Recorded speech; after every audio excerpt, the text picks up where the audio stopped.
জীবনের সবচেয়ে বড় ভুল করছি কিস্তির চাকরি নিয়ে। এই যে কিস্তির জন্য সদস্য খুঁজতে খুঁজতে শেষ পর্যন্ত ধান খেতে খুঁজতেছি। আজকে কিস্তি না নিয়ে কিন্তু আমি গেতাছি না, যেমনি হোক আমার কিস্তি নিয়ে আজকে যাওয়ার লাগবো, নাহলে আমার চাকরি থাকবো না আজকে।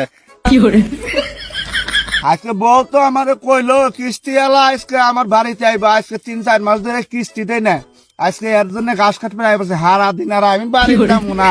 কিস্তি এলা কি আজকে ইনু আইবো, আজকে আহুক। হাই রে, আজকে কিস্তি এলা তো ইনকি আইবছে গো আল্লাহ, আজকে কিস্তি এলা কি কমু, আমি নিজেও বাসা খুঁজে পাইতাম। আসসালামু আলাইকুম। ওয়ালাইকুম আসসালাম স্যার। আলামিন ভাই না? হ্যাঁ স্যার, আমি আলামিন ভাই। আপনার বিগত 2-3 সপ্তাহ থেকে কিস্তি দিতেছেন না, কিস্তি আটকে রাখছেন কেন? আপনি যখন ঋণ নিছেন তখন কি বলছিলেন?